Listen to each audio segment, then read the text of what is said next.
Child and Family Resources is proud to host the S.H.I.N.E Educator of the Year Award. And we are committed to building a legacy that honors our educators. Tonight, we'll be honoring 4 awardees. The awardees were nominated by their pupils, their colleagues, and community members.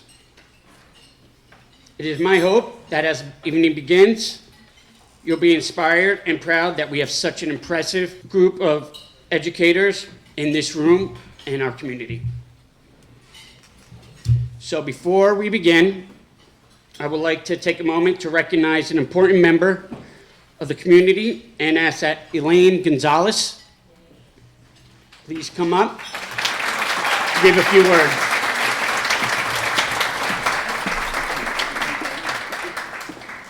Hi everyone, good evening. My name is Elaine Gonzalez. I am the Family Child Care Coordinator at Child and Family Resources, which means that I oversee the registered family child care providers in Morris County. For those of you who are not familiar with family child care, this provider is an individual who is registered to serve no more than 5 children at any one time in their home. It is not required of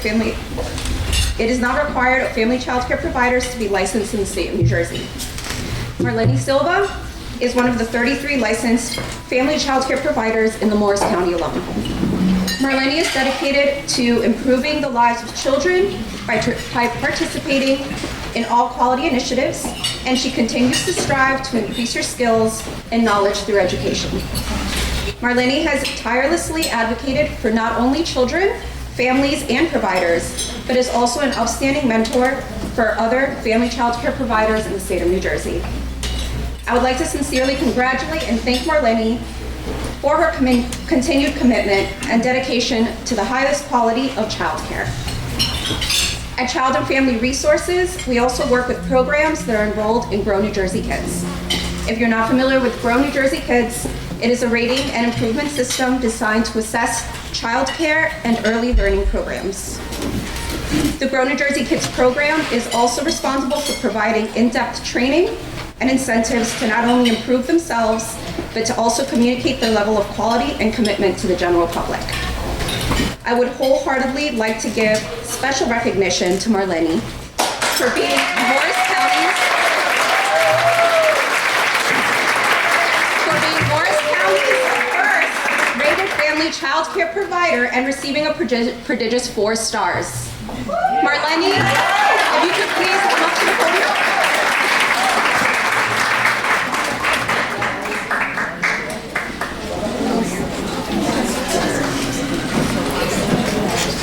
Marlene, you are paving the way for many family child care educators, and we would like to thank you and congratulate you once again on receiving your 4 stars.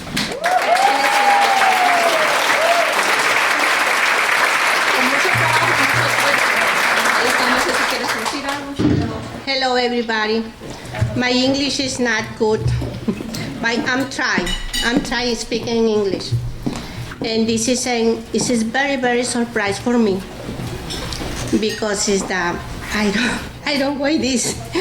I'm very, very emotional, and this is in so many thank you and everybody, and Child Family Resources is my second home, and Child Family Resources that really, really helped me for this. And thank you so much.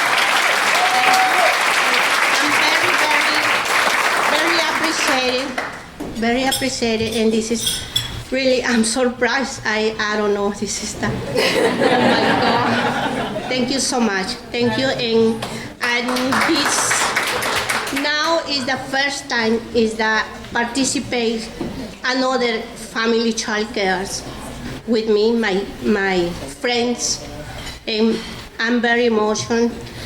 Thank you so much. Thank you for you coming, girls. I love you so much, and I love you. And this is, thank you for, and the director. Thank you, Casey. Thank you, Eileen. Thank you, Marta. Thank you, it's helped me. Thank you very much. I don't know, this is I'm very emotional. Thank you.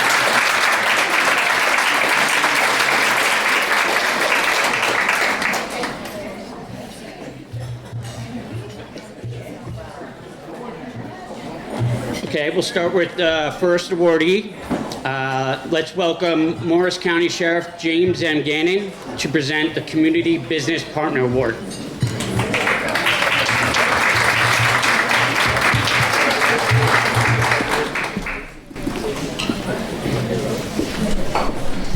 How you doing? Good evening. I'm Sheriff Jim Gannon, and I'm truly honored to be here today to see all of you and chat with all of you of all the great work that this group does.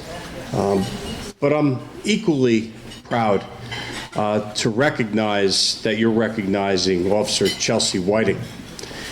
Let me just give you a snapshot of who she is, and then we'll introduce her. Many of you know her here, but Chelsea is a former corrections officer, a correctional police officer in our correctional facility. You know, some people, it's like bed and breakfast in a gated community, right? The Morris County Jail. But she's was a correctional police officer there and then came over to what we call the Bureau of Law Enforcement. So she went to a police academy for corrections. She went to a police academy for police officer. So that in itself, I don't know how she did it. But she's demonstrated right from the very beginning that she was truly a genuine person that was dedicated to changing the lives of people. You know, it's a hard environment when you're in a correctional facility. It's a hard environment when you're dealing with people in crisis. But we all saw something in Chelsea. You know, Chelsea really had she had some qualities that just really shine. You know, and the last few years, Chelsea was assigned to Hope One. You may have heard Hope One, right? It's a mobile access recovery vehicle that was developed in 2017 that goes out into the community and primarily deals with people who are homeless, people who maybe have substance use disorder, and also people with mental health concerns. So she goes out into the community along with some people at table 8 over there, right? Doing that type of work. But it's so far, in the last few years, about 35,000 people have come up to that truck in Morris County and said, listen, I got a family member, a friend, colleague, or myself that has some issues that we need to deal with. So it's been really rewarding for them and for all of us, I think. So far in that program, there's been about 1,100 people that have been placed in some type of program. You know, sometimes addiction programs or mental health programs or family programs like you guys. And I can't help but thank you from the bottom of my heart of what you guys do, changing the lives of people. But Chelsea saw a need to move it further there. And Chelsea developed a program called Hope Hub. Hope Hub is a bolt-on to Hope One. And it started in Canada, and it went, by chance, to Chelsea, Massachusetts, and now it goes to Chelsea Whiting, right? But Hope Hub deals with people at an acutely elevated risk. We believe the people are going to die from a fatal drug overdose or they're going to die from suicide. So it's real critical work that's being done. And as I sit here today, we have 350 clients in that program where your organization, along with about 65 other service providers, wrap services around these folks to, in essence, keep them alive. I mean, that's what's going on here in Morris County due to these partnerships. But Chelsea had a story. You know, Chelsea was a client here. She was a client. And you guys provided her what she needed before she was a correctional police officer or police officer. You guys saw something in her where people don't need a hand out, but they need a hand up.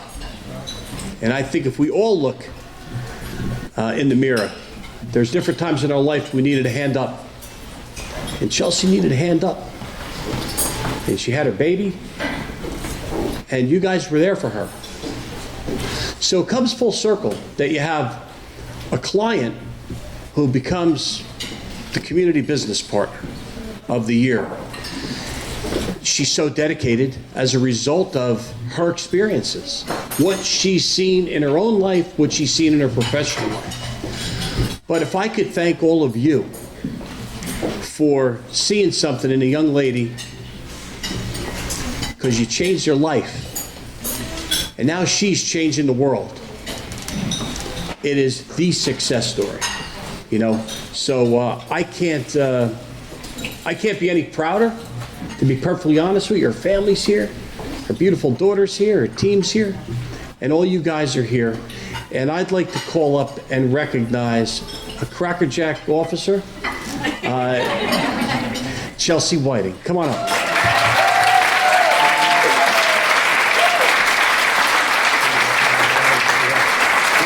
Give a few words.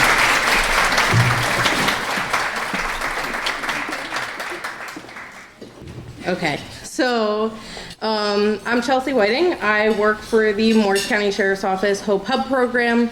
I'm honored to be standing here before you today, and I would really like to thank Sheriff Gannon for allowing me to take the Hope Hub, and we always say we're building the plane as we fly it, and just allowing me to make this program my own. Corporal Erica Valvano for being a wonderful role model. Jamie Bingham, our newest addition, who is our social caseworker, for keeping me as sane as possible and handling all of the clients. I was alone at one point. It was very overwhelming.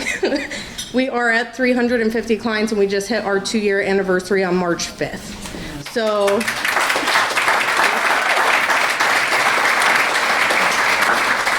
And then also, as Sheriff said, Child and Family Resources for assisting in more ways than one. This is where it gets hard.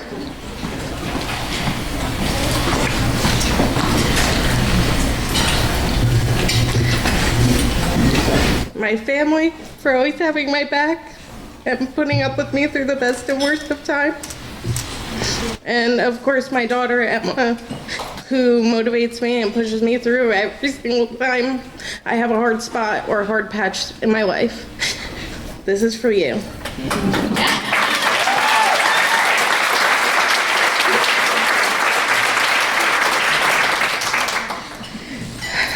So as Sheriff said, right, like my life has not been the easiest at all, to say the least. And years ago, if you told me this, that I would be accepting this award, I wouldn't have believed you in a million years. I had my daughter at the age of 21. Mom, you can't cry too. And I really had no choice but to accept any kind of assistance from the Office of Temporary Assistance. I was on WIC, I was on Medicaid, and then I also came to Child and Family Resources. And I was on the subsidized daycare program, which allowed her to go to daycare, and I went back to school and got my bachelor's degree from Montclair State University.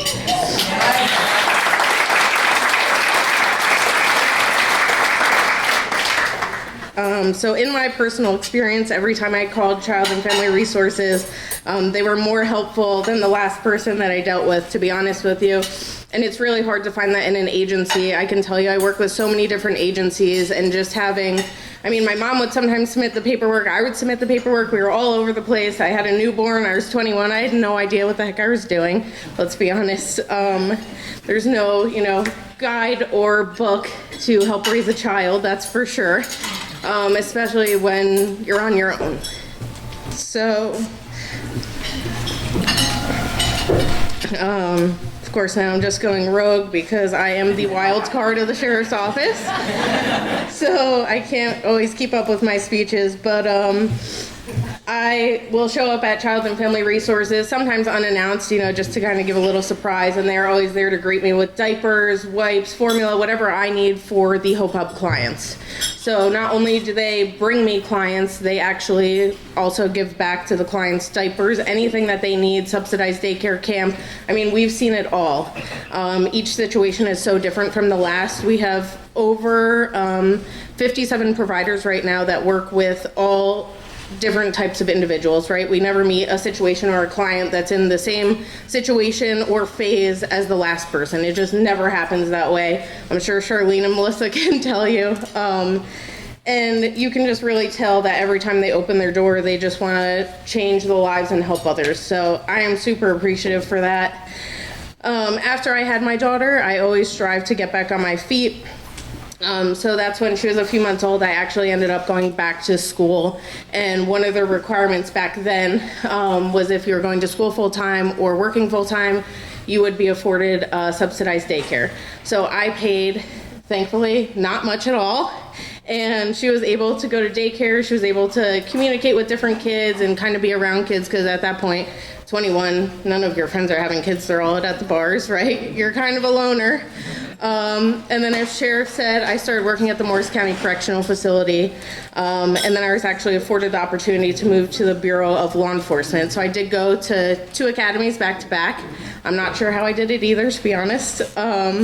And then I was always intrigued by the Hope One van, because as many of you, right, we always know somebody or have somebody in our immediate family that is struggling, and that's what I had. So I was so excited to be part of the Hope One mobile outreach vehicle. So we assist with free mental health, substance use disorder, and then also recovery services, and we hand out life-saving Narcan. So I finally got my dream job, so I thought, and then a year in, they actually offered me the Hope Hub. And I couldn't have been happier. I was a little nervous because I had no idea what I was doing. My meetings went from about 2 hours. We run them every Thursday on WebEx from 9 to 10. They are finally down from 9 to 10 instead of 9 to 1. So that's really exciting.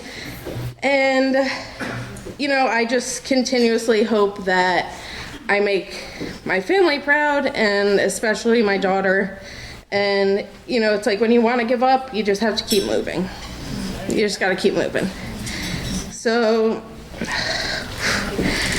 I read this like 3 times and I cried every time, and I was like, whatever, I'll be fine. It'll be great. So this is more than just an award for me. This is perseverance, dedication, and commitment. This is proving all the individuals wrong that thought I wouldn't make it.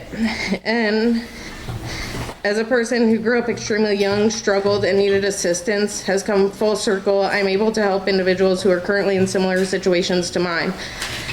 If there's anything I learned in life, it is that you need to have a support system. For me, my daughter and my family have always been there, and that is more than I can say for some of our clients and situations.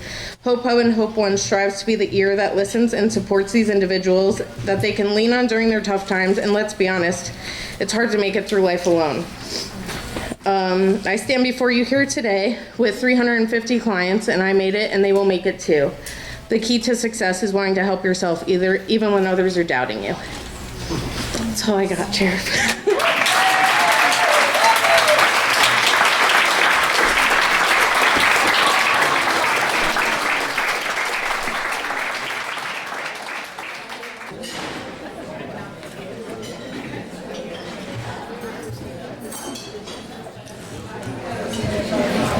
Congratulations, Chelsea.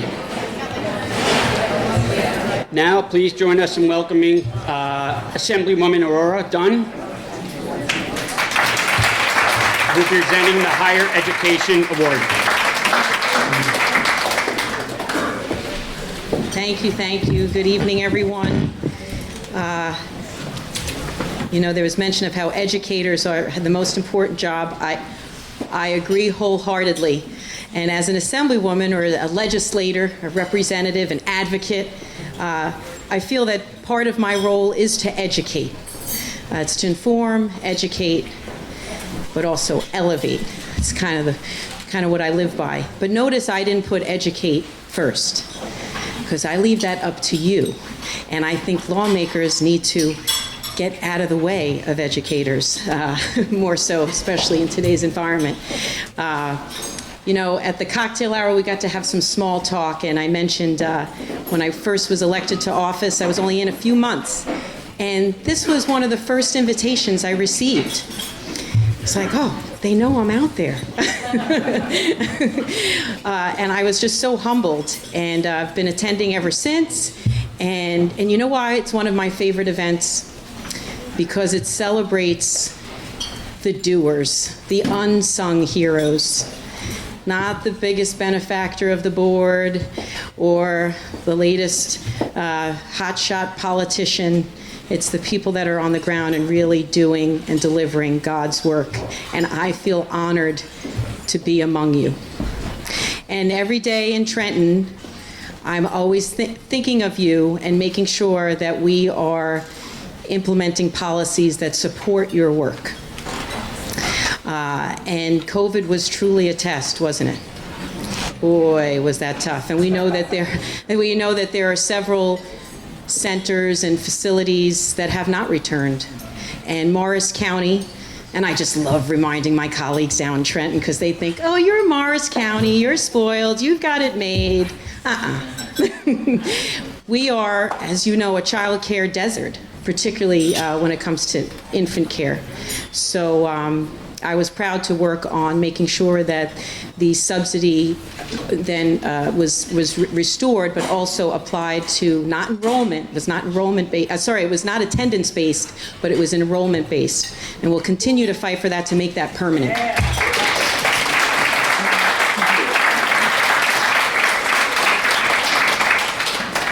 So I got to talk to Antoine too at the cocktail hour. Get to know a little bit more about him and his work. I'm very appreciative that you're not running for office because you'd be like serious competition, okay? But you are just what we probably need in the legislature. He has a background in poli-sci and also a master's degree in human management, right? Do I have that right? Understanding people and valuing people. So thank you for all that you do. In all of my work, I know if some of you know, before even being a legislator, I've worked on education, early education policy, and I'm also a parent of a teen, and you see what they're going through these days. And I always say, what we're struggling with is our kids need to be resilient. And how do you teach resilience? It's not really something you can teach, right? But after learning about Antoine's work, I'm like, oh my goodness, he's doing it. He's harvesting the dandelions. What do I mean by that? Right? What do we think of dandelions? They're weeds and they just come up through the cracks. But you are saving those kids that otherwise would fall through the cracks. And you see the beauty in them and the potential. And after all, dandelions, what do they represent? Rebirth, strength. So I thank you so much for what you do, and like I said, I am honored and really humbled to be among you here tonight to acknowledge you. And if you ever would like me to come visit your charter school, by the way, the charter school in Newark, you can find Antoine every morning reading to the children The Hungry Caterpillar. And I have a book that if you invite me in, it would be a very age-appropriate lesson on civics, and that's if you give a mouse a cookie. And I knew you would all understand that, because I mentioned that to other crowds, and they don't even know what I'm talking about. So thank you for all that you do. We have a resolution here that was passed unanimously in both the Senate and the Assembly, signed by both the Senate President as well as the Speaker of the Assembly, acknowledging the great work that you do and all that you're accomplishing, and of course what's ahead of you. And we like to say, you know how rare it is to get everyone to agree on something down in Trenton. You are bringing us together. So we have my Assembly mate here, Brian Bergen, is also on the resolution. I know he'll be coming up to award the next honoree. So without further ado, let's give a major round of applause for Antoine, and congratulations.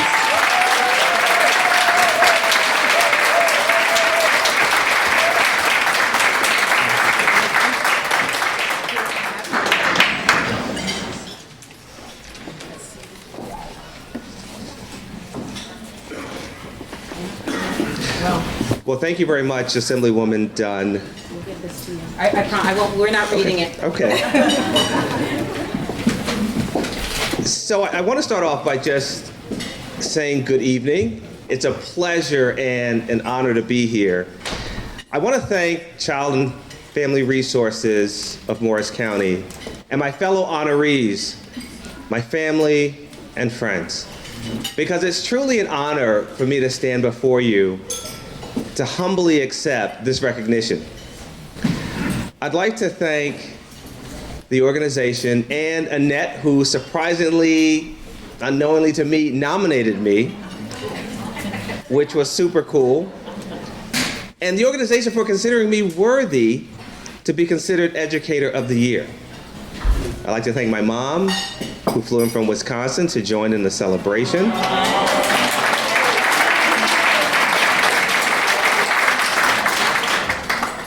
My brothers in the craft, and my friends from every corner of my professional and public service life, and most importantly, my ever-supporting wife and my children, who inspire me every day.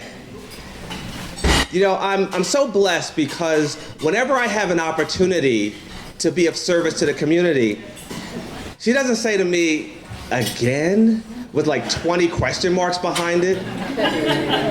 She says, do what makes you happy.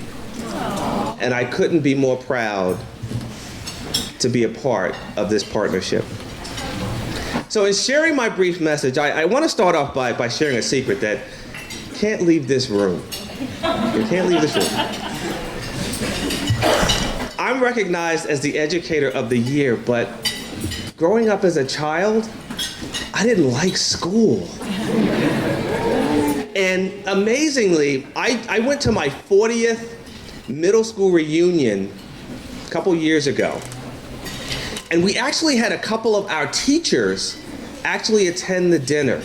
And I went up to my language arts teacher and I said, Mrs. White, how are you doing? She looked at me puzzled. I said, I'm gonna have to take my mask off for you to know who I am. And I took my mask off and I said, it's Antoine Gale. She said, oh God. That was me as a child. I didn't fit in with the cool kids and I wasn't rough and tumble. But make no mistake about it, education was a non-negotiable in my household. And I knew that in order to lift myself up out of poverty, I had to get a good education, even though I really didn't know what that meant.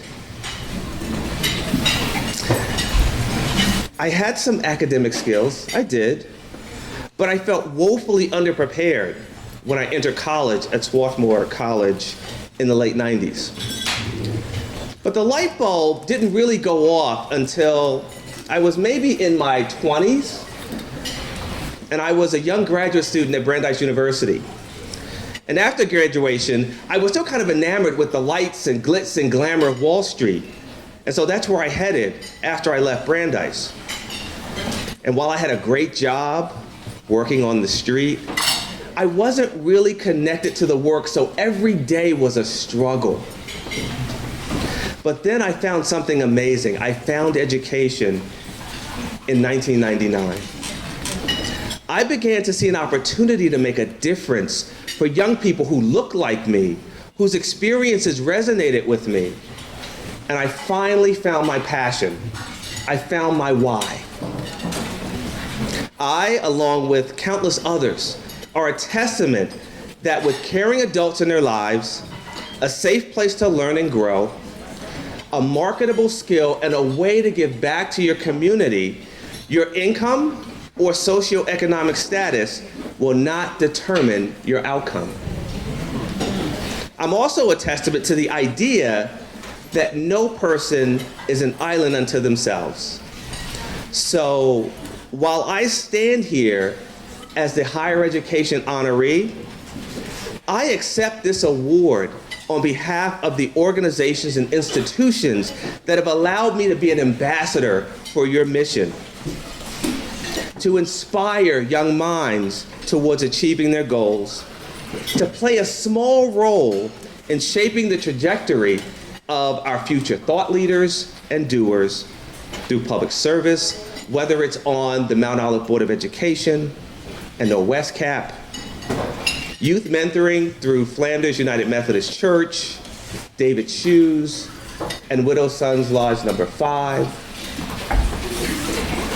Or educational leadership, a position I now hold with Newark Educators Community Charter School, where my biggest joy, as you've heard, comes from sitting with pre-K students every morning from 7:15 to 7:50, reading The Very Hungry Caterpillar over and over and over again.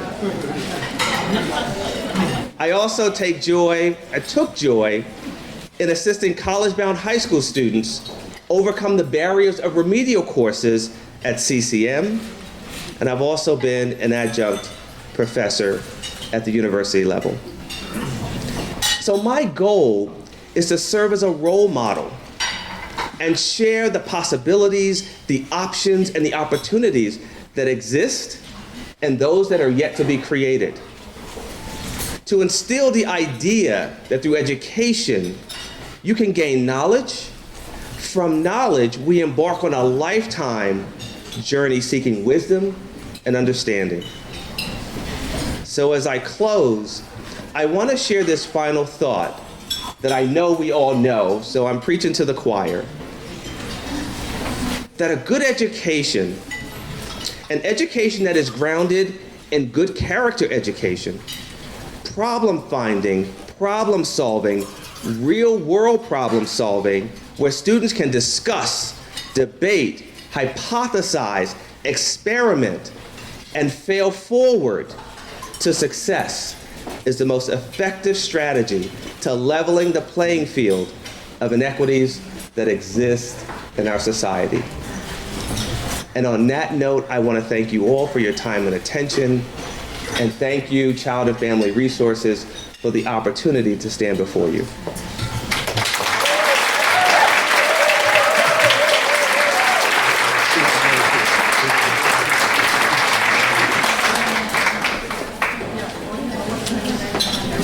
Thank you very much.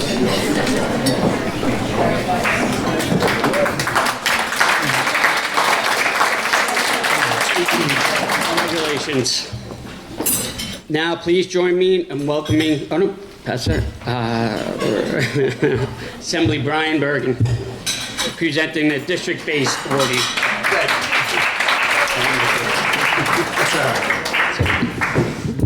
What's up, everybody?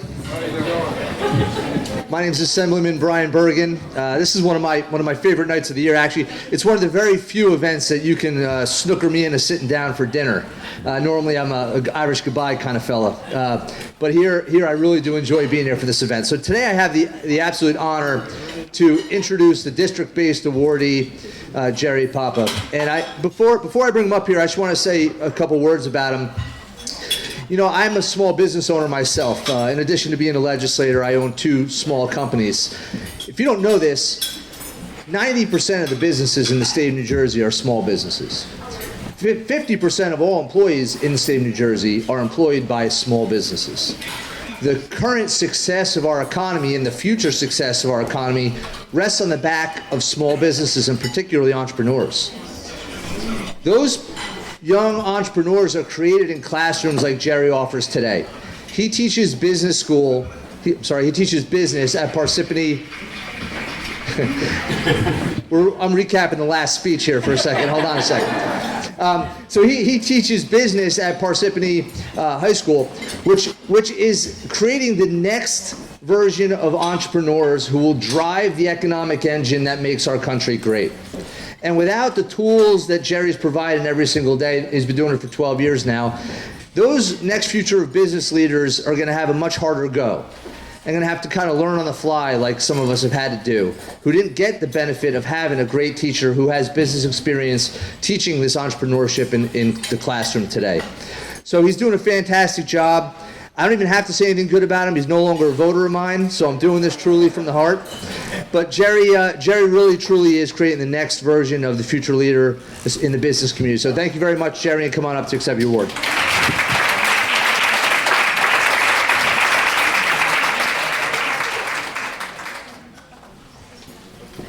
Congratulations, Doug. Where's your long speech, John? I got something to make it happen. All right.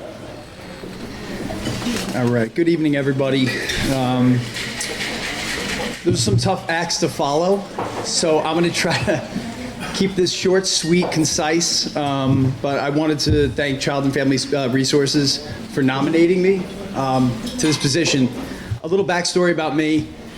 I've been teaching for 12 years. I started back around 2010, 11-ish. I never wanted to be a teacher. I went through school. I was one of those, you could say, at-risk students who got in trouble all the time. And if you asked me when I was a senior in high school, what job would I not ever do, it would be teaching. So we're going to go back. I worked in the private sector for years, and I ended up working in finance and worked at a bunch of jobs and really enjoyed it. But it was right around the 2008 recession. So long story short, I get an entry into education, and I coached for years. So I thought, I love working with kids. Let's try this. And it was teaching what I enjoy, so the topic area that I had some expertise in. And also I get to work with kids. And long story short, 12 years later, I'm still here. And every single day I wake up, I don't feel like I'm going to work. It's weird. I can't describe it. I love my job. I don't get the Sunday scaries like most people do. You know what I mean? You know. So that's how I rate if it's really work or it's not work. I used to get the Sunday scaries. Sunday afternoon came and I was losing it. I'm like, I gotta go to work tomorrow. I haven't had that other than my first year of teaching. So 11 years I have not had that. And I know that's what I was meant to do. And it's just funny how life works out. So when I work with my students and teach them entrepreneurship, and I teach some high-level economics classes, and I try to get them to know, I don't tell them what to think, I tell them how to think and how to critically think, hypothesize. And I try to get them to just think outside of the box. And I really enjoy what I do. And I never got this job for the pay, the accolades, or the awards. But this is really nice. It feels really good. So that's a little backstory about me. I wanted to say thank you also to my wife, Jenna, who's over there. She supports me yeah, you can clap for that. She's great. She's amazing. She supports me every day. She's the hardest worker I've ever met. And that was after my entire life saying my dad was the hardest worker I ever met. And it's her. So, I make sure I stay in line. But it's really nice to have the support of her every day, no matter what I'm going through, good and bad. But I wanted to thank her. And I'm going to end it like this. I'm going to try to stay short. We've had, my family, health-wise, and I know a lot of people go through their stuff. You never know what someone's going through when you judge them, or you don't judge them, but you see them, you don't want to judge them. You don't know what they're going through every single day. I take that with my students. I don't know what they're going through. I went through some stuff when I was a kid. I know that they're going through some stuff. And I try to connect with them. And we've had my family with health-wise has had some rough times, but I got good news today. So my sister, who's 2 years younger than me, just got found out that she's cancer-free for the first time.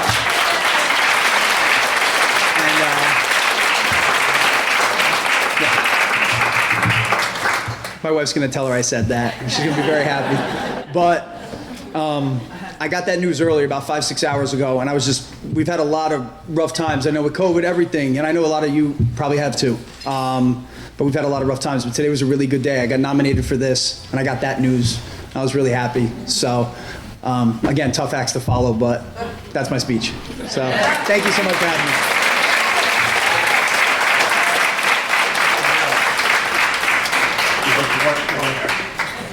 Congratulations, Gerald. Now, but not least, please join me in welcoming District Director Kelly Doucette on behalf of Congressman Mikey Sherrill.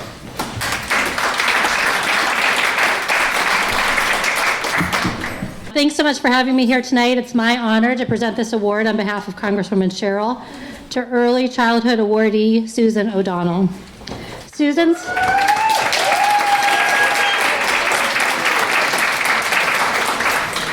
Susan's commitment to early childhood education is inspiring. From the start of her career as a family child provider, working from her home, to her current position as the CEO of the Head Start community program of Morris County.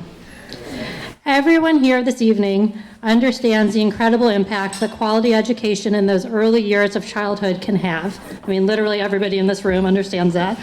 And as a mom, I remember very well how formative that time in school was for my 3 children who are now in college and beyond.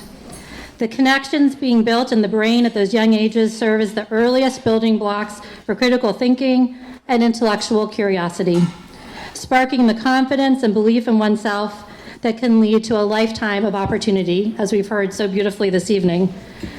And we are all so grateful that Susan has built her career around creating those sparks in young children, primarily in our most vulnerable populations, where education is the true stepping stone to new opportunities and economic stability. Whether volunteering as an ESL teacher or serving the United Way, throughout her life, Susan has found a multitude of ways to give of herself to our community. But it's her work that it's her work at Head Start where we have gotten to know Susan the best in our office. The Congresswoman often tells a story from her time in the U.S. Attorney's Office about a question she asked about the focus of criminal justice reform efforts and the most effective use of funding. And the answer surprised her. It was, over the long term, the most impactful place you could invest to change the trajectory of lives at risk for incarceration was in Head Start. This is clearly a critical program in so many aspects, and the Congresswoman is very proud to support it in every way that she can, through funding increases to the program in the recent omnibus, and by emulating it earlier this year in her newly introduced child care bill. But while the funding and support is great and necessary, it means absolutely nothing without dedicated and talented leaders like Susan. And when you see Susan in her element at Head Start and in the classroom, which Mikey and I have both done, you can see the magic happen. There is no doubt that the work that Susan does and leads for us here in Morris County changes lives every single day. It is not easy, and the challenges are many, and I hope, Susan, you know how much we all appreciate it. The Congresswoman sends her deepest gratitude and congratulations on receiving this award tonight. We can imagine no more deserving recipient than Susan O'Donnell. Congratulations, Susan.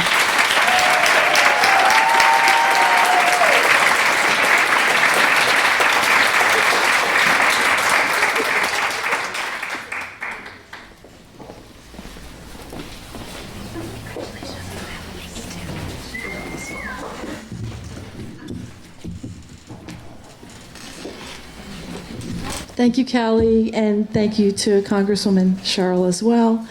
And thanks especially to our friends at Child and Family Resources. Such an honor for Head Start and our program to be recognized in this way. It really feels wonderful because this is a program that truly does change many, many lives. I'd also like to congratulate the other educators and community members who were recognized this evening. Your stories have blown me away, so just amazing. And Marlene Silva, you as well. I know you, we go back a long time with family child care, so congratulations to you for your great work. You know, I look around the room tonight, and it feels amazing to be here with all of you because we have something really, really important in common. When I look at your faces, I realize you're all people who care deeply about children and families. So thank you all for that. You know, Child and Family Resources has been around supporting the work of early care and education for over 50 years, and that's pretty awesome in itself. So 50 years is Head Start. We're beyond that now as well. So you think of all the lives that have been changed in that period of time. That's really something. I have to recognize the team from Head Start here tonight. These people are my heroes every single day. I'm just the one behind the scenes. I would love for our staff and board of directors who are here tonight, would you kindly stand up and just give these great heroes a hand?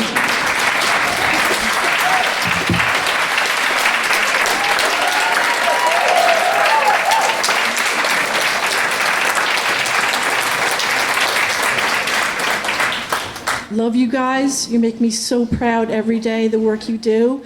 And our board of directors, all volunteers. These folks are volunteering their time day after day for this work. You know, over the past 3 years, I think we've learned something really important, that our work matters more than it ever did in the past.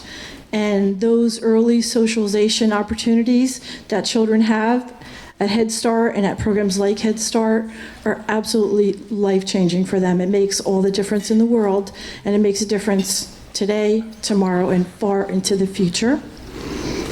But the pandemic has also shown me personally something else. As an administrator, I've learned that I need to nurture and care for our staff, the people that are actually doing that work, because they have a sort of vicarious trauma that they get in caring for people that are themselves the victims of trauma. So you guys, you're amazing. Thank you so much for all you do.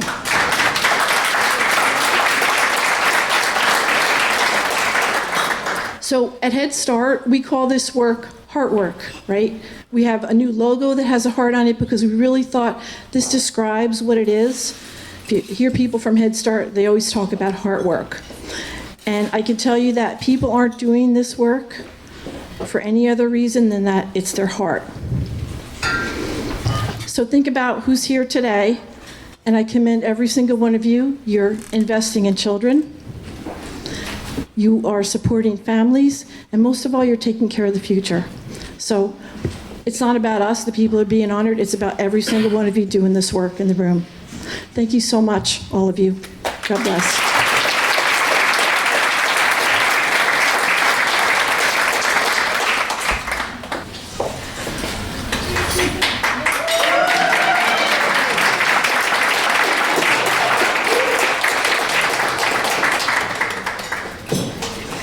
All right, congratulations to the 4 awardees.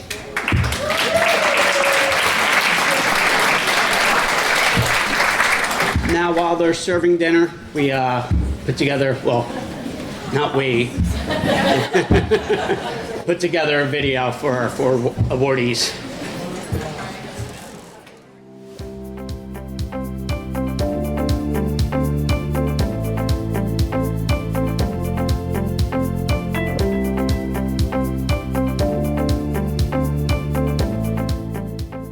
I got into this profession because I was an at-risk student. Teaching was not something that I ever thought I could do, but I always liked taking care of children, kids, and I liked helping out. I always coached. Over the years, I decided that I would get into teaching. Long story short, I got into it about 12 years ago, and it was the best career decision I ever made. So when I became a teacher, I said, you know what, I'm going to be the person that I feel like I rarely had when I was in school. So that's really why I got into it. It was something that I was naturally good with people, but I didn't know how I would be in a classroom. And from day one, I went in the classroom, demo lesson, never had any student teaching experience. I was alternate route, and the rest is history. My passion is making sure I go in there every day and the students are engaged, excited. They have to be at my level, and it's like the best thing when I get out. I don't stress over my job because I enjoy it so much. That's where the passion comes from. So I just enjoy seeing their smiles, seeing them learn, not just molding them with the content knowledge, but also with other things, outside of the classroom, trying to help them out, get on a personal level with them. I'm very interactive with the students. I want to know how they're doing, how their weekend was. I just try to show them that I'm on their side. I'm there for them. I want to help them. And when they know that, they just know. You can't even lie to them about that. They know. It's a nice feeling, knowing that I'm having an impact on them. It's hard. Teachers always get a knock. There's always like something, and I hate to say it. I was part of that. When I was younger, I was at risk. I was always like anti, not teachers at home. Just I was, I guess, authority, and I always wanted to, fight argue and debate, and I don't know if that was good or bad, but I grew up to realize that, wow, I really respect what teachers do every single day. The first year was so tough. And it's, learning all the outside of the classroom stuff and like all the things you have to do, and then when you get used to it, a lot of things become second nature. And yeah, I guess I was born for it because I just, it just, it didn't just come, it was hard, but it came easy to me on my mind, my mentality. It wasn't an easy job, but it came easy to me so I can say, oh yeah, I enjoy doing this, even though it's at times very hard. And, so that my passion is just going to work and making sure that when I leave at the end of the day, I had ups and downs, but did the kids and the students learn? Did they enjoy the experience we had? And honestly, for 12 years, I rarely came home and I know teachers go through this a lot. I've rarely come home and been like, I hate this job. Like I even on a bad day, I try to pick out the good things. So it's gratifying, it's really nice seeing them change and mold. And by the end of the year, it's kind of interesting where they started in September and where they're at in June. I feel like teaching is so gratifying if you just, I guess some people are just made to do it. And it's something I never, never thought I would do, but I really enjoy it.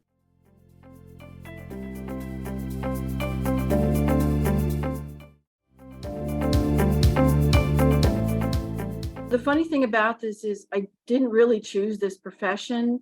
It kind of chose me. I didn't set out to be an early childhood administrator. I just followed my heart. It wasn't until I became a parent that I learned that I belonged in education. So the path that I took was perhaps kind of unconventional. I taught Spanish in the public school system for a little more than 7 years. And then later on, I went back to grad school for early childhood because I believe now, as I believed then, that those first 5 years are where we can make the most impact. And our agency is Head Start Community Program of Morris County. We serve 308 children and their families in Morris County, and we really provide services for the most vulnerable kids in the community. The children that we serve are from birth to age 5, and we also provide in-home visiting services for prenatal moms, and they have the opportunity to come to our facility twice a month to receive socialization and other parent education programs. Day to day, as an administrator, it kind of is a situation where you spend most of your time responding to very dynamic needs of the program. These days, we're faced with many crises. Often it's staffing crises. It really is about looking at the needs of the organization as a whole, ensuring that our staff is nurtured, ensuring that the needs of our families and community are consistently met. As a Head Start program, we're subject to the oversight of the Office of Head Start, and the Head Start standards are very rigorous, but they're there to ensure that the quality is in place always and that families' needs are prioritized. So if you ask me what I did on a daily basis, it changes every day. I'm thrilled about that because it's always exciting, but it means that in this role, you have to be immediately responsive to the needs of both your staff and the program itself. The people of the Office of Head Start, they refer to our work as heart work. We're changing outcomes for the most vulnerable children in the community, and it fills my heart with joy to be a part of that. And it's not just about feeling good. Our work actually does break the cycle of poverty. We invest in the youngest children and their families, and the research tells us that this model works. Whatever we give to these children now will be paid forward, and it'll have positive impacts not only on their lives, but on the other lives that those children eventually touch.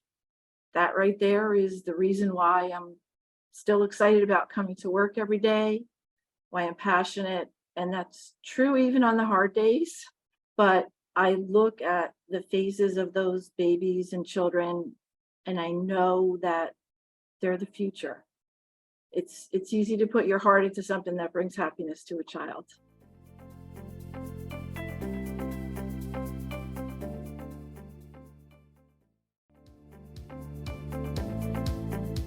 I started my career in Wall Street. and I worked for NatWest. And I just happened to see in the company newsletter that they were recruiting mentors for an organization in Newark called the Ready Foundation. So I volunteered to be a mentor. That led to me actually working for the Ready Foundation. And a part of that responsibility was working with students who attended Newark Public Schools. As I became more familiar with education, I decided to go back to school and pursue my administrative certificate. In between that time, I ended up at the State Department of Education and then landed my first job as an administrator with the Orange Public School District, which led to me becoming the superintendent of a Union County school district, then moving to the County College of Morris, and now here at the Newark Educators Community Charter School in Newark, New Jersey. And along the way, I spent a lot of introspective time thinking about my impact. What can I do to impact young people today? What has been very important to me is mentoring young people. I currently work with David Shoes, which is a nonprofit organization in Irvington, New Jersey, that supports young Black men who are in high school and in college.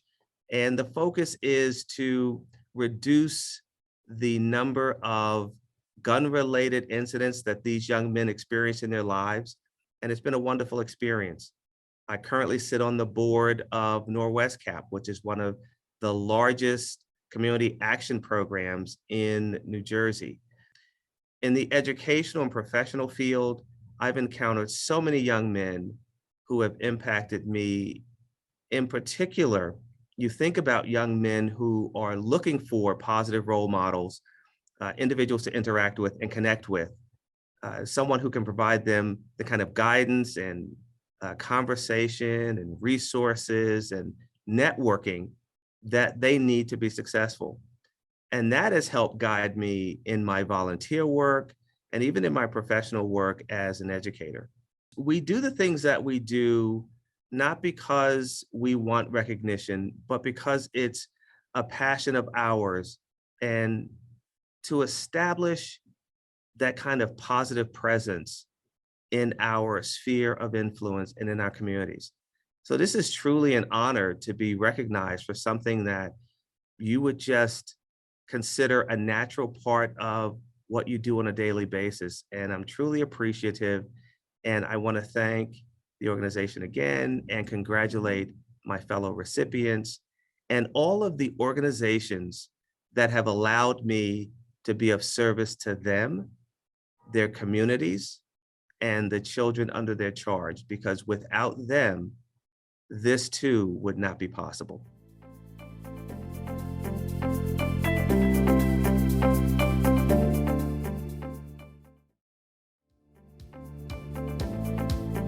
I actually started working at the Morris County Correctional Facility in 2017. So I worked at the correctional facility for 2 years.